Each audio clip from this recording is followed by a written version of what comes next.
Hello everyone, welcome back to our English class.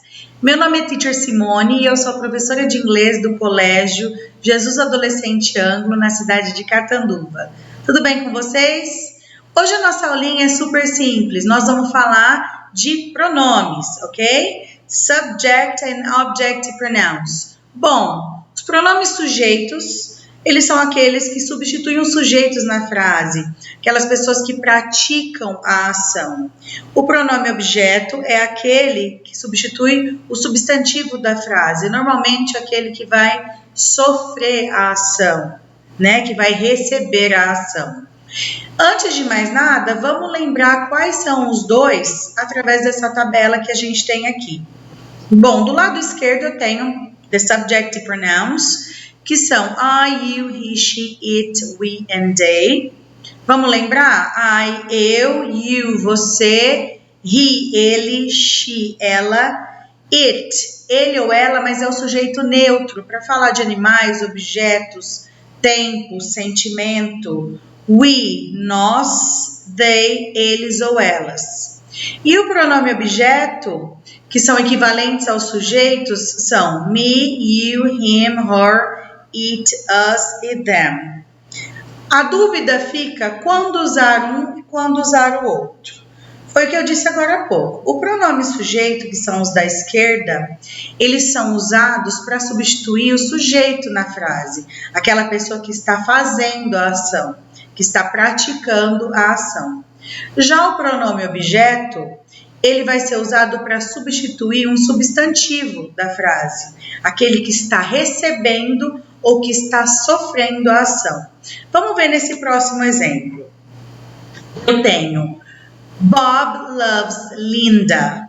Bob é o sujeito da frase, aquele que está praticando a ação, que no caso é o verbo amar.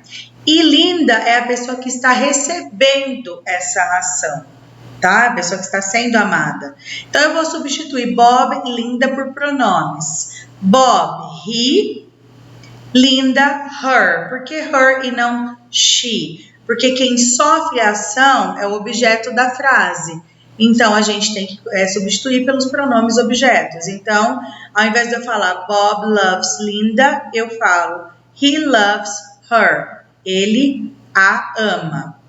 Mas aí tem gente que confunde, que vai achar que é muito difícil por causa das regras do português. Então, a gente tem um atalho em inglês para facilitar. Vamos imaginar que você tem que completar um exercício com pronome sujeito ou objeto. Quando saber se usar o sujeito ou objeto? É simples. Sempre depois de verbos e de preposições, eu vou usar o pronome objeto, tá? Então, preposição with, about, at, for, in, on, sempre depois de preposições, ao invés de eu usar o sujeito, eu vou usar o pronome objeto. Eu tenho alguns exemplos aqui para mostrar para vocês. Example. Tom fed his baby sister. Tom fed his baby sister. O Tom alimentou sua irmãzinha. Bom, o Tom é o sujeito da minha frase. E a sua irmã é o objeto. E ao invés de eu usar o nome Tom, eu vou substituir pelo pronome sujeito, he, sua irmãzinha é ela. Então, olha lá, fed é o passado do verbo to feed, que é alimentar. Então, depois de verbo, eu expliquei para vocês que a gente completa com objeto. He fed her. Ele a alimentou.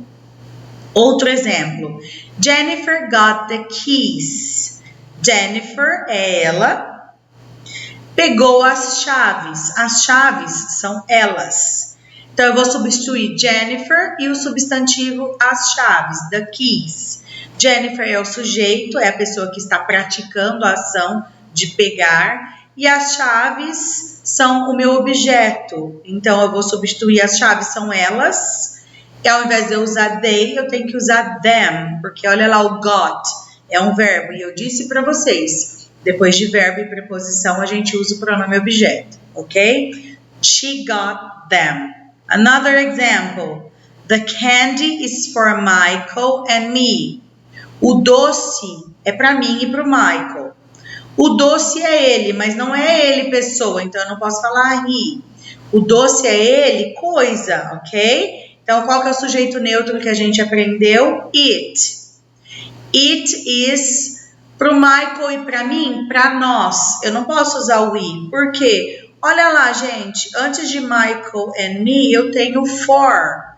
For is a preposition. É uma preposição. Então, depois de verbo e preposição, eu uso objeto. It is for us. Ele é para nós. Ele quem? O doce, ok? Another example. Hormuz and Shami took the test. Hormuz e Shami fizeram o teste. Hormuz e Shami são eles.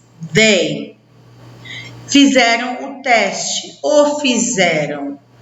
Fizeram quem? O teste, não é ele, pessoa. It. E lembra, o it é pronome sujeito e objeto, não muda, ele fica igual. Então, they took it, ok? So, every time you have a verb and a preposition in a sentence, you have to replace the object pronouns. Sorry, you have to replace the nouns by object pronouns. Em português, vamos lá. Toda vez que você tiver numa frase um substantivo e você tiver que substituir um pronome, se essa frase, se esse substantivo tiver depois de verbo e de preposição, a gente tem que usar o pronome objeto e não o pronome sujeito, ok? É bem simples. Se você tiver numa frase que substitui, eu tenho que escolher pronome sujeito ou pronome objeto, ok. Pensa assim, quem está fazendo a ação é o sujeito, então você substitui pelaquela tabela da esquerda, I, you, he, she, it. Quem está recebendo a ação é o objeto, e aí você substitui pelo pronome objeto, me, you, him, her, us and them, ok? E se não lembrar disso tudo, guarda que depois de verbo e preposição a gente usa pronome objeto, ok? I hope I have helped you just a little bit or with a huge explanation, ok? Espero que eu tenha ajudado vocês, nem que seja só um pouquinho ou com uma grande explicação, porque isso às vezes causa dúvida na gente. Have a nice week. See you. Take care. Bye bye.